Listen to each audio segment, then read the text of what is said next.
Good afternoon, and welcome to the ALCTS webinar on buying library materials on the out-of-print book market. I'm Pamela Blue, Chair of the ALCTS Continuing Education Committee. Our presenter today is Robert Holley. Bob has a long and distinguished history as a librarian, administrator, and library educator, and is currently a professor at the School of Library and Information Science at Wayne State University. Several years ago, he became interested in the out-of-print book market, and he has done considerable research on pricing and availability of out-of-print materials on the Internet, some of which he will share with us this afternoon.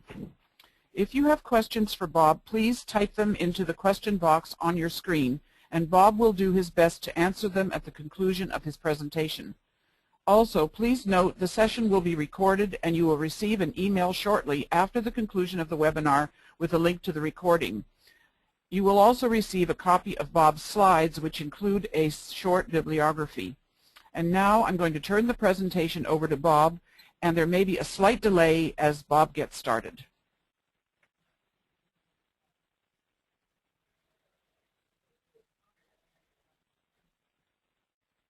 Hello, I'm Bob Holley, and we're going to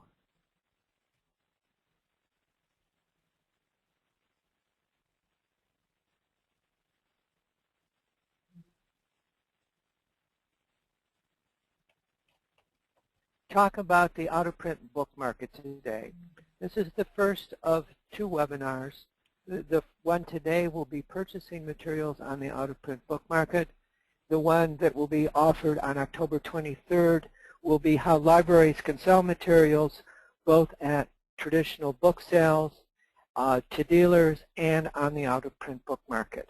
I hope that I will continue to have some of you at that second.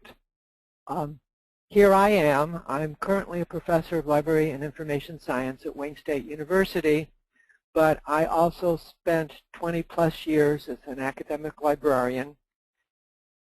What I'm going to do today is talk about the characteristics of the out-of-print book market, the advantages of buying there and the disadvantages, and how you can purchase materials in quite a few different ways. We'll conclude with about 15 minutes worth of questions.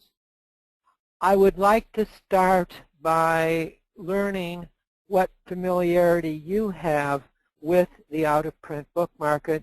So we're going to have a poll that is going to ask whether your library currently purchases on the out-of-print book market. You'll have about 30 seconds to answer this question.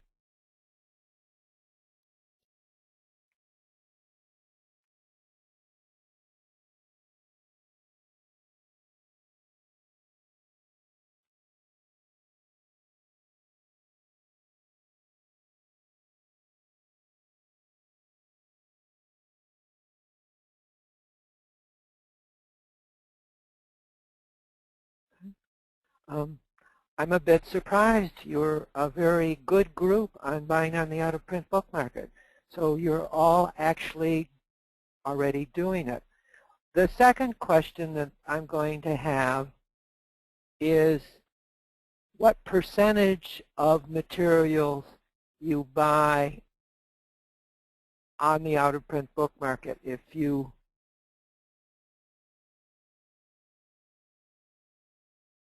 Okay, I'm having some small technical difficulties knowing how to get to the second poll. Okay, thank you. All right, the second poll is going to be if you could just guesstimate what percentage of your current non-serial materials you purchase on the out-of-print book market. Since all of you do it, I'm just curious at how many you get that way.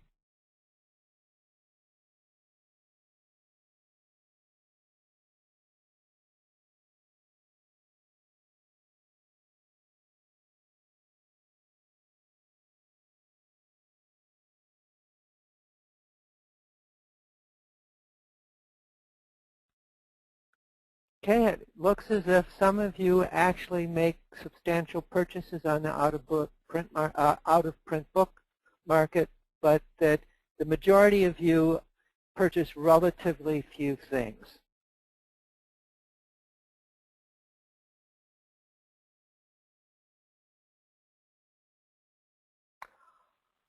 Let me give you my credentials first.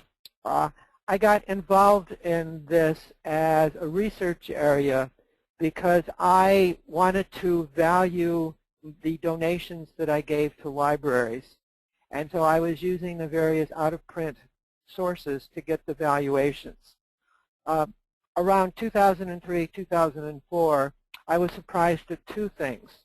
The first one was that the availability was very high, and that second, that prices were dropping. This was bad for my tax deductions, but it was an interesting research question. So I did one of the first serious research papers on the subject where I compared buy and sell ads from A.B. Bookman's Weekly from 1982 and 1992 with the current market in 2005. What I discovered that almost everything was available, and I also discovered that prices had come down 45% in inflation-adjusted dollars, but even they had come down even in actual dollars. It is my perception that prices have even come down in the last 5 years since I did my research. I've looked at other aspects of this question, which we won't be talking about today. And the other thing I bring here is after I completed my research, I said, this sounds like it's something that I can do, so that I've been a small internet seller for the last 5 years, and so I will bring the perspective of a seller as well as a buyer and a librarian to my talk today. I haven't made, most of my sales are to individuals, but I have sold to libraries, and I've even sold a few things to library vendors who were obviously purchasing them for their own customers. You probably know that the out-of-print book market is actually a very incorrect term. The myth is that it's musty old books, and they're very old, and they're decrepit, but the reality is everything from brand new in-print books to rare books from centuries ago can be found on the out-of-print book market. There are an amazing number of things that can be purchased there, and I would doubt that Amazon sells any new books where you can't find at least a few books from individual sellers.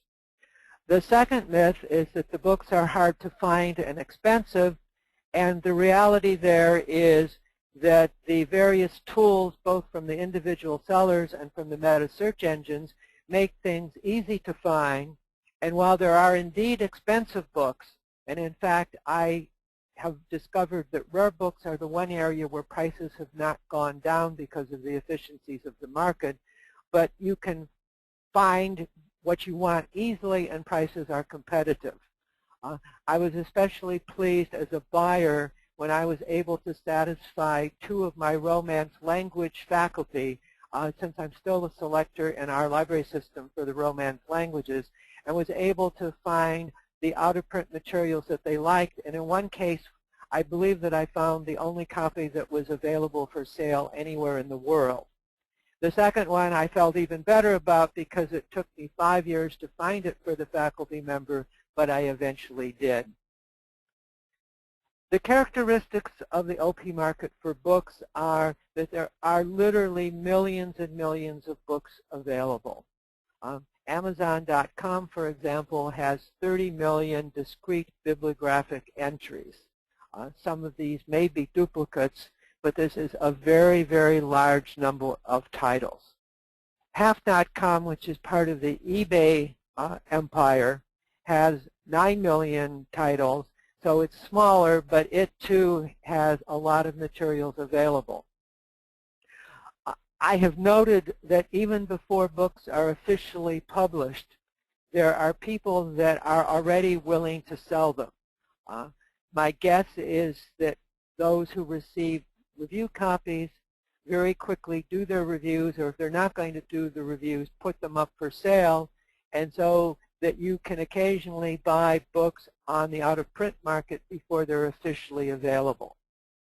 I've also discovered that most materials from the 20th century are available. I would expect that the 95% availability applies to most of those books. Obviously, as you go further into the past, fewer are available. Again, many are new or like new, and there is a significant coverage of older and rare books. I'm sometimes surprised at what I can find. Vendors add what they have, and there's lots of them. Myself, I probably have about 50 books that I've listed that no one else in the world is selling. It's not only books that you can get, it's also the various media formats. There are 3.2 million music titles on Amazon, which includes CDs, audio cassettes, and vinyl. There's 720,000 titles on movies and TV, which includes both DVDs and VHS. And if you have any interest in video games, there's another 88,000 titles there. The advantage of the out-of-print book market is that it's my opinion there is virtually no distinction anymore between print and out-of-print. That almost anything that has been published in the last 100 years is available. And so that the rush that I remember from my early days as a librarian to buy the materials that when they were in print before they disappeared has pretty much disappeared. Libraries can now get what they need. They normally can get it very quickly and can get it at a reasonable price, whether it was published yesterday or 100 years ago. The reason that this has happened with the appearance of the Internet is the out-of-print book market used to be an extremely inefficient market. So that, in other words, you had people who wanted to buy and you had people that wanted to sell, and the cost of bringing the two together was extremely high. So that you had to hire an agent to find the materials for you. You had to advertise in sources like A.B. Bookman, where there were advertisements to buy and advertisements to sell. And so I would guesstimate that just the overhead costs meant that most of the times a book had to be sold in the range of $20 to $25 just to pay for these costs. The Internet has changed this completely so that the materials are available easily between the buyer and the seller. So if I want to sell, I can make it known to all of the thousands and hundreds of thousands of buyers that want to buy. The other advantage is that when somebody wants something, you can now assure the faculty or student or your patron in your library that the material will be available and that you will be able to get it quickly.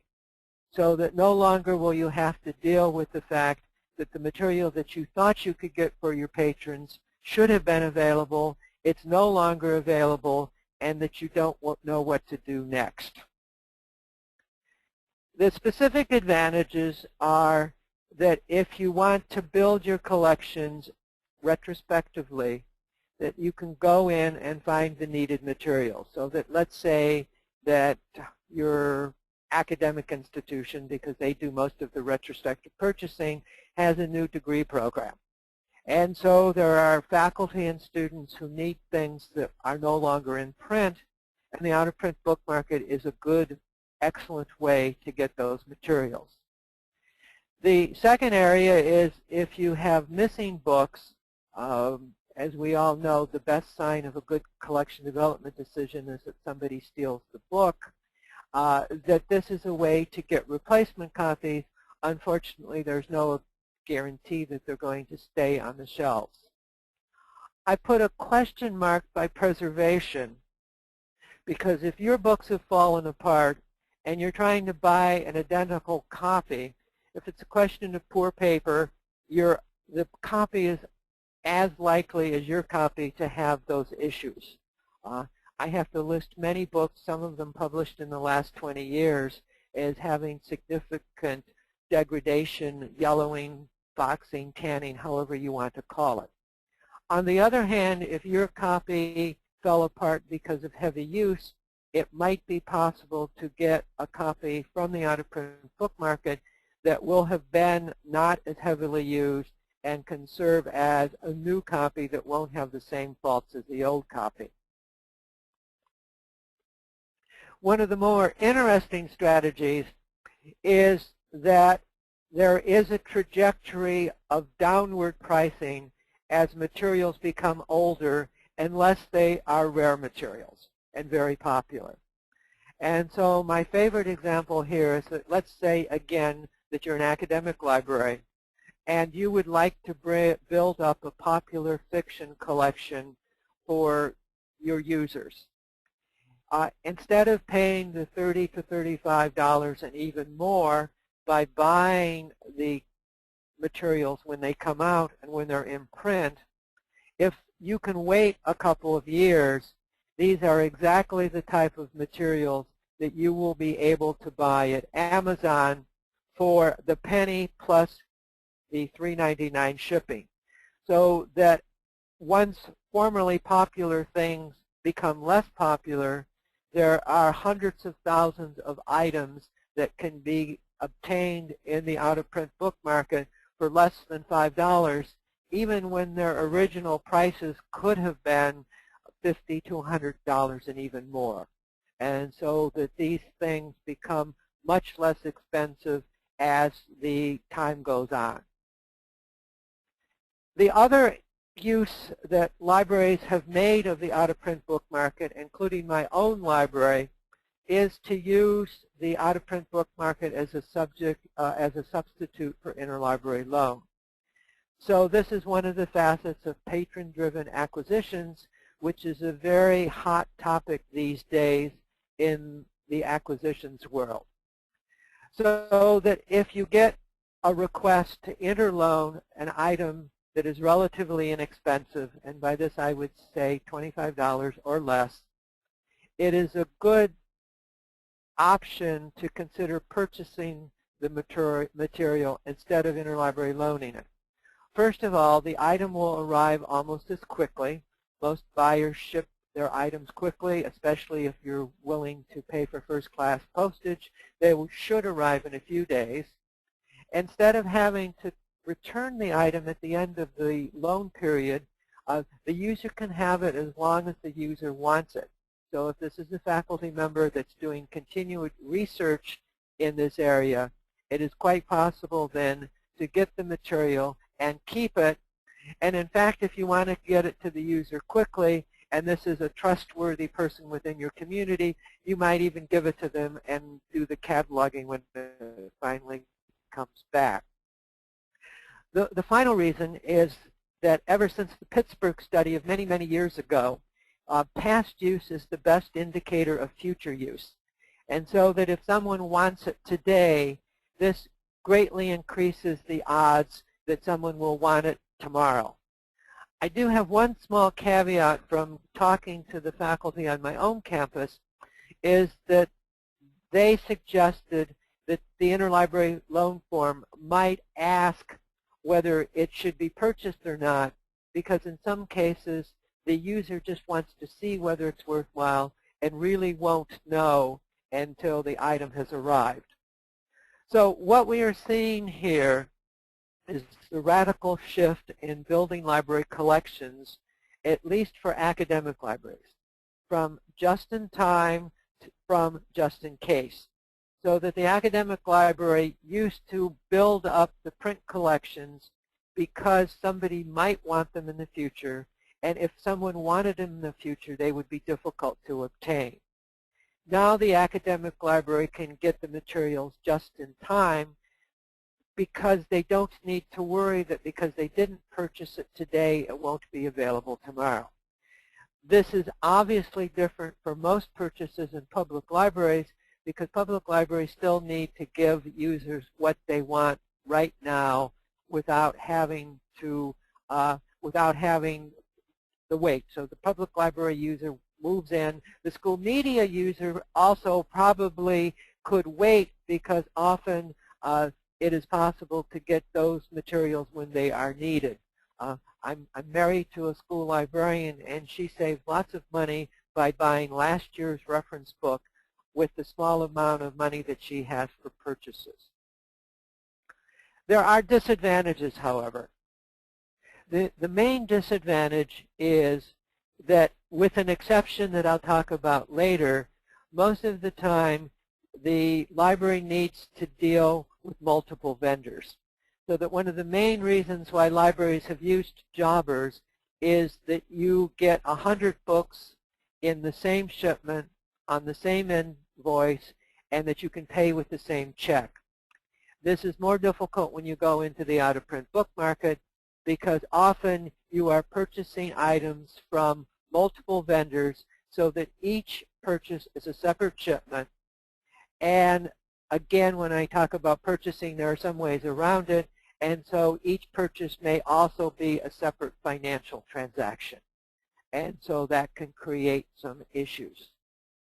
The second part is the whole issue of selecting sellers, which I again will talk about later on, so that there are more reliable and less reliable sellers on the internet, and so it is possible to have a bad experience in a way that you wouldn't have with dealing with brand new in-print titles. All of this translates into possible increased staff time, and so the judgment that we often have to make in acquisitions is how much money we're willing to save by investing more staff time. And so this is one of the equations that each individual library is going to need to decide upon. So again, I've actually gone through this, the number of individual transactions, incorrectly described materials. If you want a real example just from today, somebody was advertising a book as brand new, except for that it was ex-library with all the stamps and stickers. This is something that shouldn't happen, but it does happen, and so there is a need to discover the reliable sellers. All right, there are multiple ways to purchase materials, and I would like to ask you how you do it. So our next poll is going to be how you purchase materials on the internet, and select all of the answers that apply. Again, we'll have about 30 seconds to answer these questions. Some of these are a lot more common than others.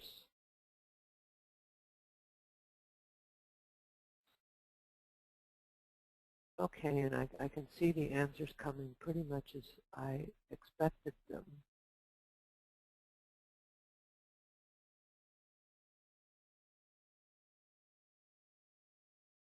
Okay, since people are still voting, I will hold it open just for a bit more. All right, I'm going to close the poll and share the results. And so it is indeed the most common strategy to go with one or more OP vendors such as Amazon. But I note here, and this will be interesting for my own research, that 54% of the people who voted also have their regular vendors purchase on the out-of-print book market. 21% use one vendor for OP purchases, and 11% use an agent. And so I'm going to hide this and now go back. I spend a lot of time at the ALA conferences talking to vendors, and I have noted that many in-print vendors are willing to go out on the OP market with the library's permission to purchase materials. And so this is one way for the library to be able to consolidate their purchases, since this vendor will indeed include these materials in the regular orders. The two options are to give the imprint vendor some sort of blanket authorization. The other is instead to ask each time whether I can't find this as an imprint item. Is it possible? Would you like me to try to find it on the OP market? I also know that at least the last time I checked that there are still some imprint vendors who do not have this option, so that they are not willing to go the extra step to purchase materials on the out-of-print book market. The second option is to select one vendor who also sells imprint materials to get your out-of-print materials. So in other words, you have a separate vendor who does a lot of different things but still purchases OP materials for you. I'm actually surprised that this happens for 21%. I included this option because one of the articles in the bibliography is from a library that did select one vendor to do just their OP material buying. The third option is to use a consolidator. The one that I am most aware of is a Libris, but I suspect that there may be others. So in this case, a Libris has set up a library marketing division where they receive the shipments, consolidate the shipments for the library, ship them out together, and then send one invoice.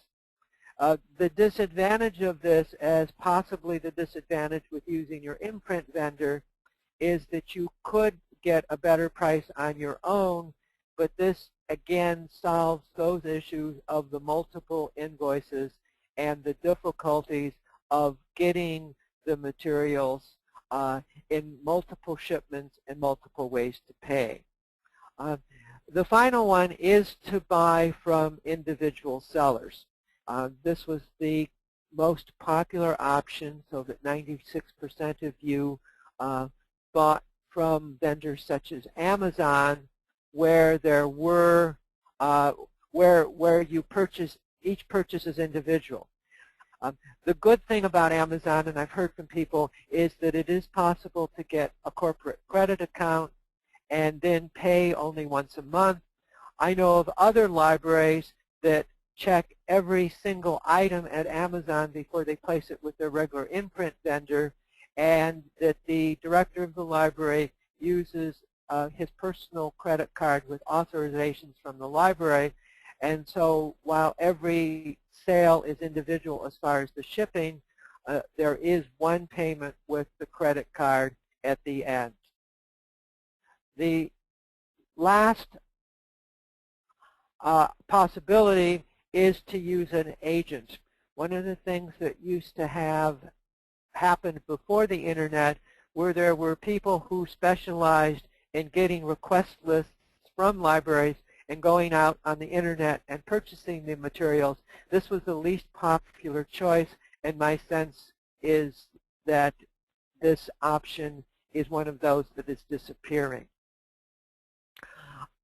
How it works on Amazon, HalfCom, AbeBooks, and similar sites is that people like me and list their materials as individual sellers. The rules differ from site to site. The two I'm most familiar with are Amazon and half.com. And libraries also, which we will talk about in the second session, can list their materials. And in fact, some of the less expensive sellers on these sites are libraries and thrift stores. Some of the cheapest books are available from those outlets because they didn't pay much for it and they may have volunteer staff time. eBay itself, and there is an eBay article in the bibliography, has different rules of sorts. They prefer in some ways that you use half.com, which is one of their companies, to sell the materials. There are the eBay stores, which will be very similar to the sellers above, but the disadvantage of buying from a standard eBay auction is that the materials are available only for a very short time, and so if the library wishes to purchase that way, they're going to have to look their on a frequent basis, while the other sites, materials can be listed for 5 and 10 years without going away. One of the advantages of having a parent site is that Amazon, Half.com, 8books, and Libris provide some protection for the library by guaranteeing delivery and also providing refunds. So that if the book never arrives, Amazon can debit my account and give the money back to the buyer. And so they do protect the purchaser from non-delivery, and they also do provide, can provide refunds if the book isn't as described. But of course, this may be more of a hassle than many libraries would like to go to if the book is reasonably what they want. The other thing is, how do you choose from the multiple copies at different prices with different conditions? And that will be the next slide. The other thing that I have found most useful is that there are 2 different meta search engines that make it possible to compare prices across multiple sites. The first is used.adall.com and the second is bookbinder.com. I actually prefer used.adall.com because it brings all of the results in one list, while Bookbinder can bring up multiple lists, and I prefer not having to look multiple places.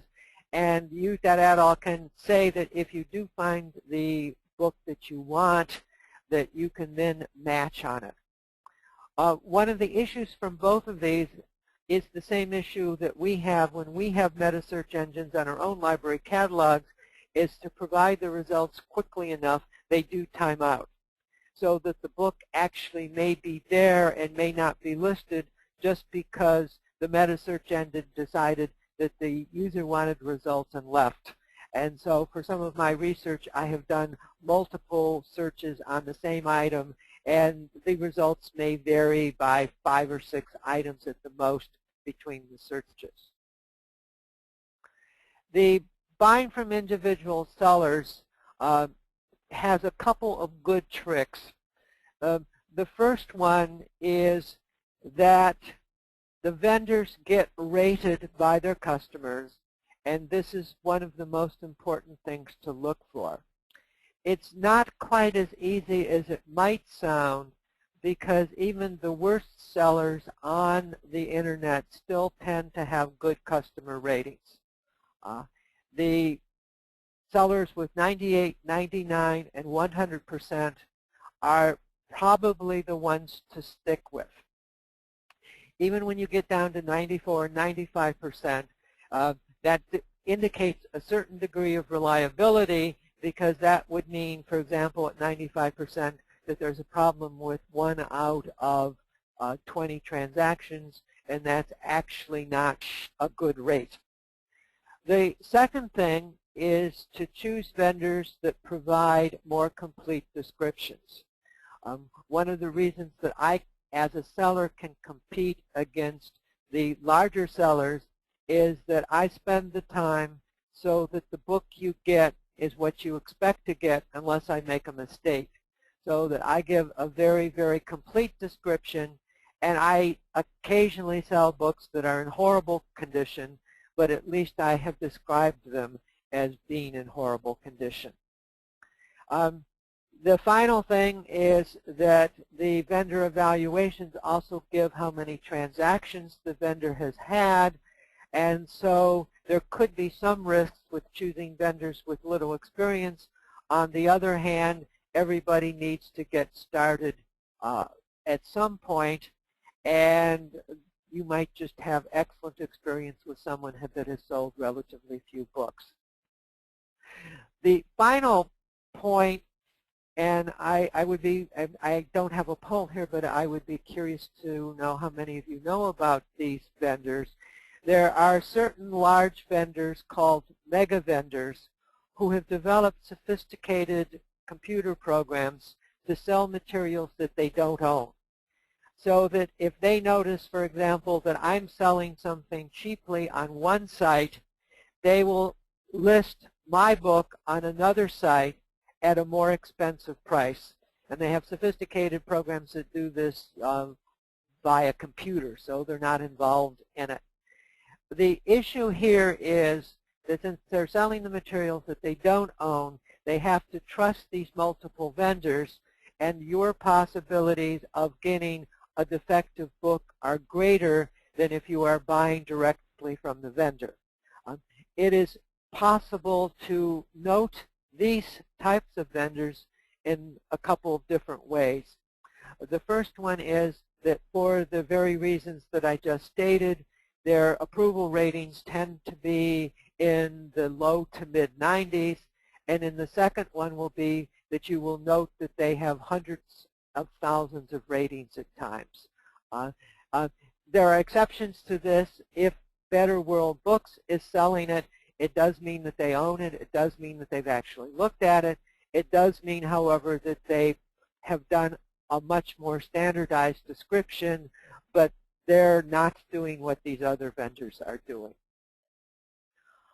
So to head towards the conclusions to this is that the out-of-print book market is now an efficient, rational market where price competition has occurred, and this price competition has great benefits for libraries.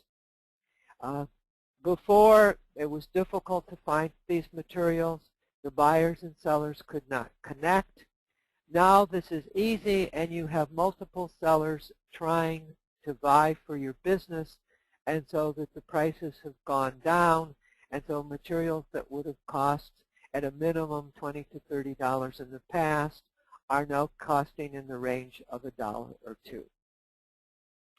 The second major issue is that cost savings are possible, but that they may require more staff time. And so are you willing to have your staff look for the individual purchases instead of just going out and buying an imprint copy? So that even in the imprint market, savings are possible, but depending upon your budgets, depending upon your staff budgets, it may make more sense to buy the imprint copy. Once you get into the older out-of-print, then there is not the possibility of purchasing the materials in the imprint market, and that makes sense to go to the out-of-print book market if you want to get the materials. My general sense is that many libraries are pleased with the results of using the out-of-print book market. The libraries that I have talked to that are most pleased are the ones that have limited budgets, and so they are indeed willing to spend the additional staff time because sometimes they have more staff than funds, and they could consider this to be a useful way to enhance their collections. As I also said before, I know of at least one library that now does have a circulating fiction collection that they purchased on the internet at $4 a book because they couldn't have afforded to have purchased those materials when they came out at $35 to $40 or to $50, which is the going rate now for an imprint hardback, but they now are able to get them very cheaply on the out-of-print book market. I'm still going to do the final poll, even though it makes less sense, and I'm going to ask you whether this has made you more or less likely. Has this webinar today made you more likely to use the out-of-print book market?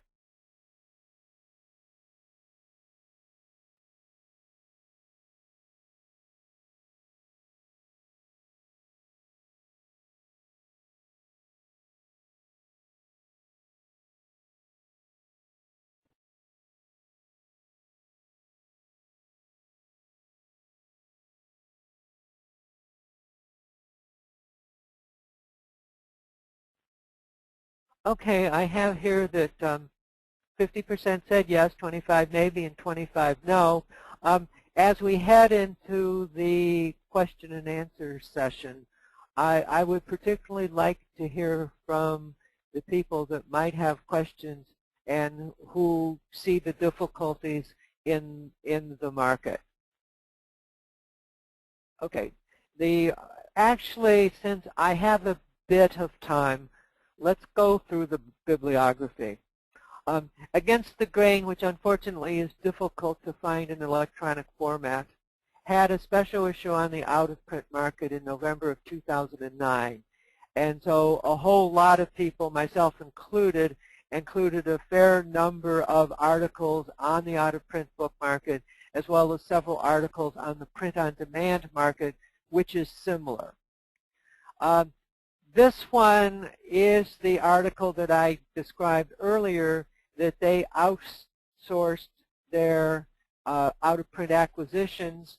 My comment on this was, though, that I looked at what they paid for the materials, and if they had purchased them themselves, they would have saved quite a bit of money.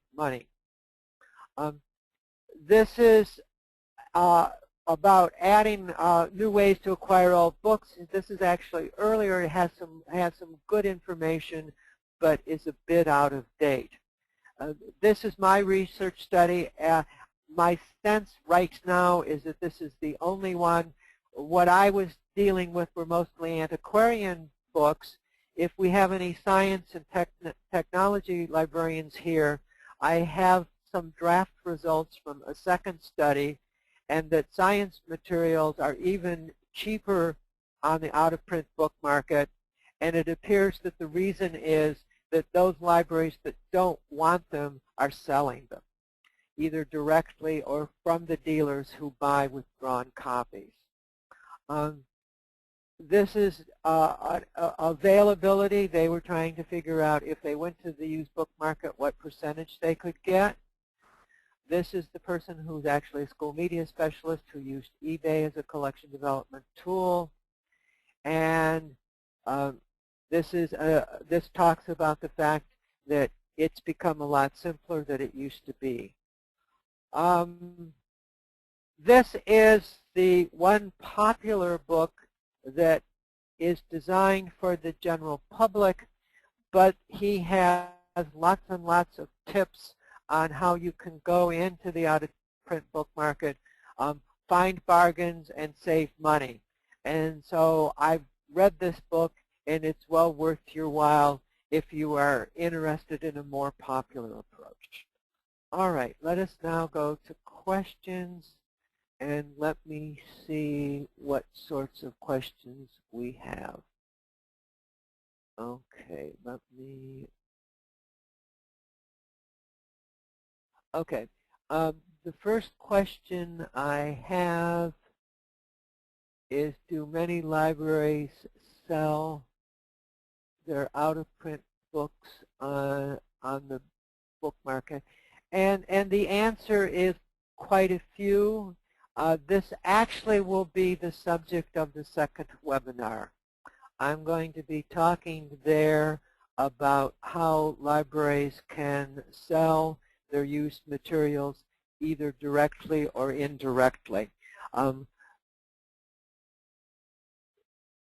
Okay.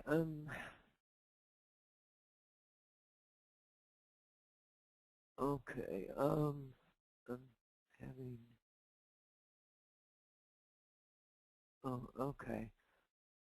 I need some technical help from the technical people. I'm not seeing the questions as large as I would like to see them. Is there any way to expand? Okay. Okay, I have a question here that there are no out-of-print books, and that is not completely true.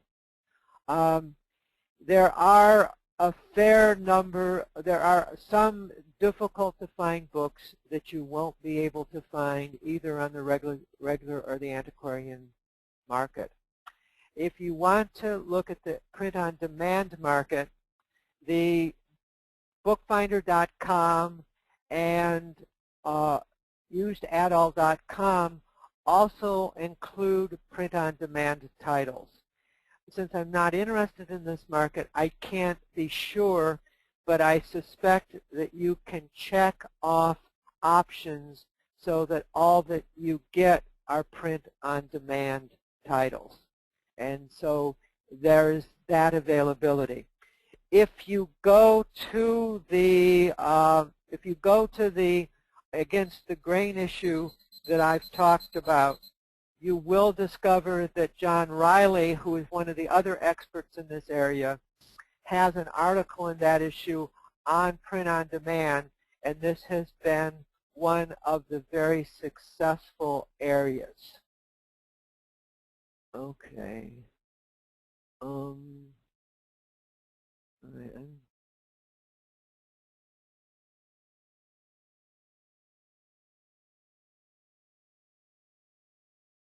Okay. I don't have much. I'm not aware of buying online from other countries a whole lot. We have bought online in my own institution, and we haven't had any problems. I would suggest that if you are buying online from abroad, that the best strategy would be to use Amazon, which has multiple sites in other countries. I've consulted the French site for materials that I need to buy for Romance languages. I know there's a British site, a Canadian site, a German site. I'm not aware if there's a Japanese site, but it wouldn't surprise me if there is. So that Amazon has expanded, and so there you get the protection from the fact that Amazon will make sure that your purchase arrives. International shipping for individual items, at least from the United States abroad, is not nearly as expensive as I expect it to be. The post office has the ability to send small parcels for about $12. International first class, which is supposed to arrive quickly, can be as much as $5. So I think that there are possibilities of being able to buy things from those sites. Okay.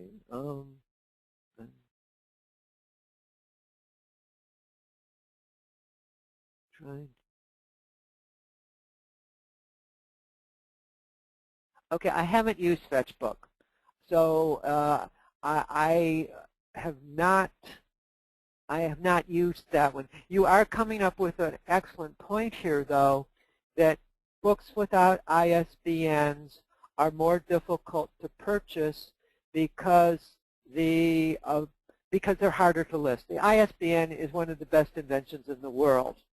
Once you get into books without ISBNs on Amazon, you will discover that there will be multiple entries for them, so that many booksellers automatically upload their things to Amazon, and while there are not supposed to be duplicates, you will find duplicates, and so you may need to go through multiple listings. So as I said, thank you for the hint. I will need to look into Fetchbook. I have not had as much experience with noting mega sellers on Amazon. I do know that mega sellers are very common on half.com. I suspect that they're on Amazon, but I think that there's not as many, and Amazon may police this a bit more, so that if you're selling on if you're buying on Amazon, you may be more protected. Okay, I've also said that the topic of the next one will be on selling. I don't have enough books to sell to purchase the software that is available. For example, some of the large sellers do indeed have a software that offers dynamic pricing, so that they can be selling the same book on 7 different sites at 7 different prices, and the software goes through the sites and tries to adjust the price to make it to be the most competitive. This software occasionally doesn't work correctly. I have seen things being sold by the companies that I know have software for a few cents on Amazon, when everybody else was selling it at $5 to $10. I've also seen when it hasn't worked, when everybody else is selling it for $5, and because of the automatic software, they're selling it for $5,000. I've never really understood why there are some books that get offered at such a high price.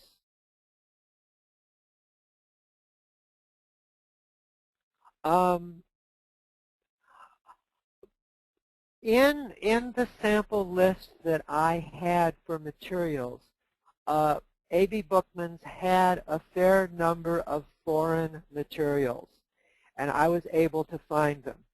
The Bookfinder and used@abal.com list the major foreign vendors, and they also list rare book vendors, and so that you can find availability for the foreign titles on this site. So if you would like to purchase abroad, you can find it there, and so my sense is that the major foreign markets availability approaches what there is within the United States markets.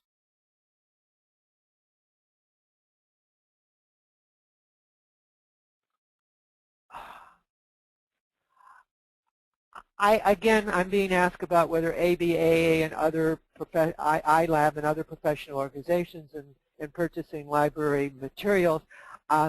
This is not one of my areas of expertise. I do know from having looked at Publishers Weekly that there are concerns about the out-of-print book market. There are concerns by some of the publishers that their materials are being sold very quickly. Some of them are especially concerned that the review copies that they send out in the hopes of selling more titles are being sold. This is not a new phenomenon.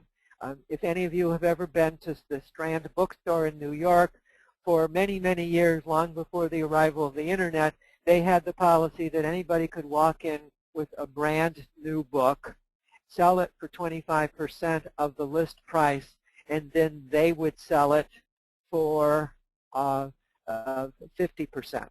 And so this was a way for the purchasers to get the materials more cheaply very quickly.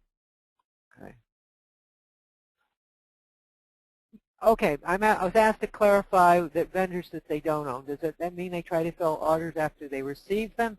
What they do is they drop ship. There is a whole large industry in the world where people sell things that they don't own. Many of the Amazon sellers, for example, for things other than books, have a firm in China that they send the order to. The firm in China sends the item, and they collect the difference between what they pay for it. So that these large vendors don't own them, but they know that, for example, I own it. And so when they get the order from anywhere, they then send me an order. They ask me not to include an invoice, and they get to keep the differential between what I listed the book for and ship to the buyer and what they paid for it. This is risky for libraries because, as I said, there is less control. This vendor has never seen the book. If I'm a reliable seller, yes, then you'll get the book you expect. If I'm not a reliable seller, you may get a book that is in much worse condition than I described it. I would be very curious to talk to these mega vendors and know whether they keep good and bad lists of the senders that they have.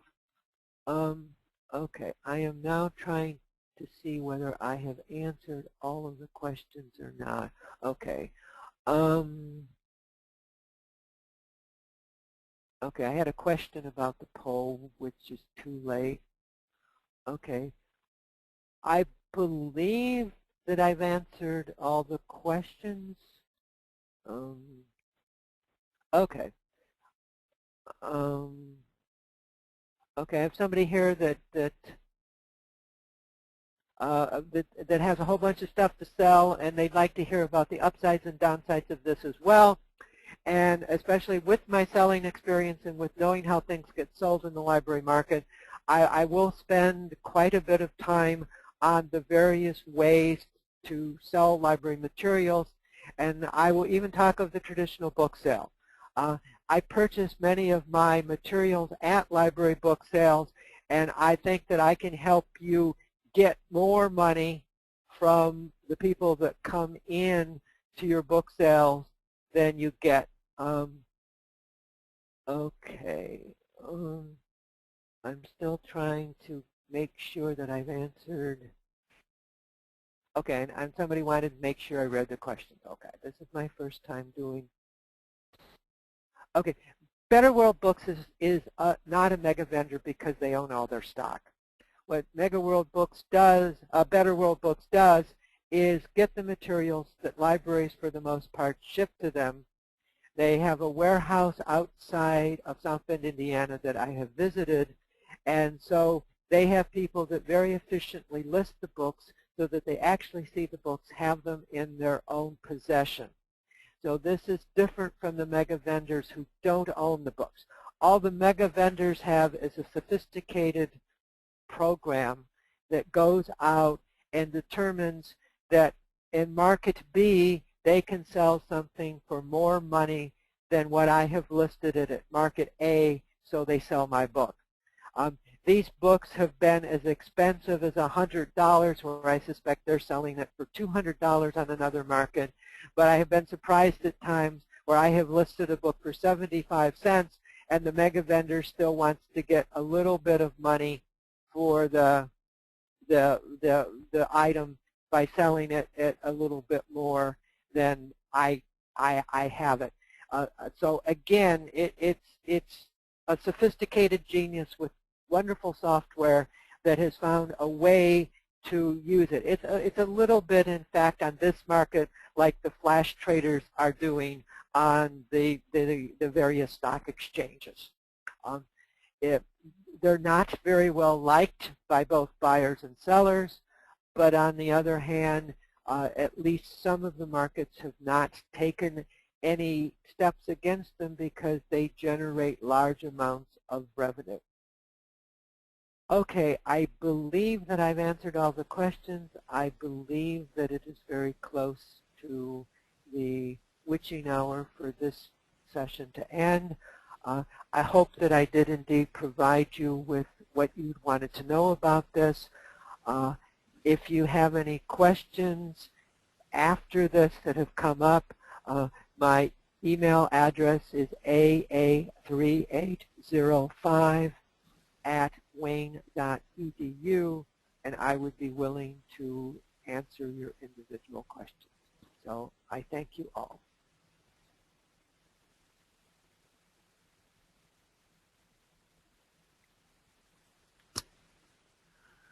Thank you, Bob, for sharing with us some of the tips and tricks of the trade of buying on the out-of-print market online.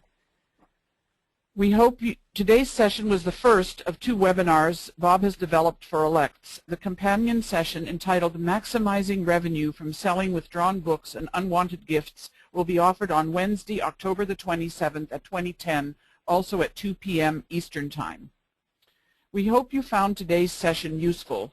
You will soon receive a short online evaluation form. Please take a few minutes to respond to the questions and return the form to us. The comments that are received are reviewed by the ALCTS Continuing Education Committee and used to plan additional continuing education offerings. Information about all ALCTS webinars are featured on the ALCTS homepage. New webinars and CE events are continuously being developed, so check the homepage frequently for new information. We welcome suggestions for webinars and other continuing education opportunities, and if you have a suggestion for a webinar, you may contact me at pbluh@umaryland.edu or submit a proposal for a webinar using the form that you can find on the webinar link on the ALCTS homepage. Before we sign off, I would like to thank Felicity Dicus for providing technical support for today's webinar. She and her colleagues on the ALCTS Continuing Education Technical Support Subcommittee make it possible for all of us to work smoothly throughout these webinars.